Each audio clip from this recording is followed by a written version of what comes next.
Time now for all things current in California politics. I'm Walt Gray, joined this week by Steve Swatt, political analyst and longtime political reporter in this market. Steve, good to have you here.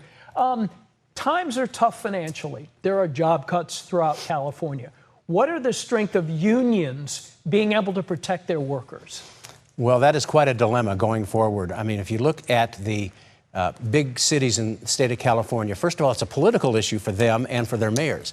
The big cities, San Francisco, Los Angeles, Oakland, San Diego, they have Democratic mayors. They also have huge budget problems, nearly $1 billion deficit in Los Angeles, $800 million so far in San Francisco, $300 million in San Diego, and $87 million in Oakland. And so what are these mayors going to do to cut the budget and to balance the budget? And already the mayor of Los Angeles, Karen Bass, who's going to be in what could be a very difficult race next year for re-election, has targeted 1,600 city jobs. The municipal unions have always been great for Democrats. They provide money, they provide manpower during the elections, and so this is a delicate balancing act, and we're going to have to see how this works out.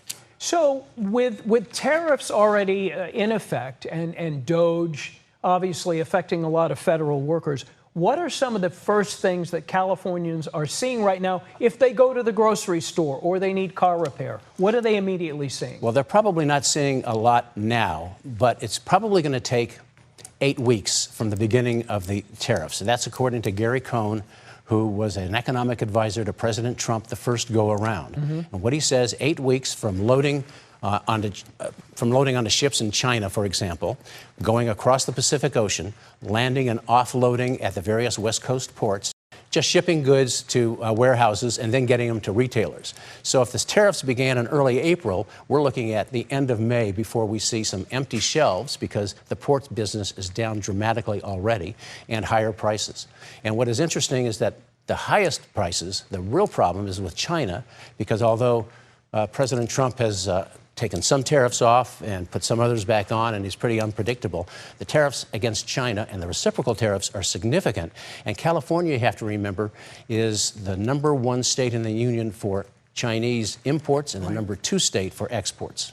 Kamala Harris spoke on Wednesday night in San Francisco, highly anticipated. Everybody was wondering if she'd give a hint. Is she going to run for governor of California, president of the United States? Not much came out of that. What was your takeaway?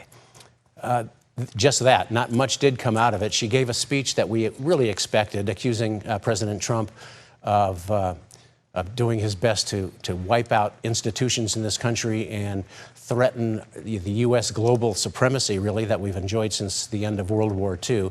And she was very hard on his tariff program. What is interesting, though, is she's getting closer to her self-imposed deadline as to whether she would run for president, for example, in 2028 or governor in 2026. She has said by the end of summer she will decide that. She probably can't run for both. That would be unfair to California voters. And so if she does run for governor of California, she immediately would become the instant runaway front runner, and I'm sure a number of Democrats who already are in the race would drop out. Yeah, and that would obviously take her out of running for president. And so, all right, Steve Swatt, always good to see you. We appreciate that, and we look forward to having you back next time. Steve, thank you.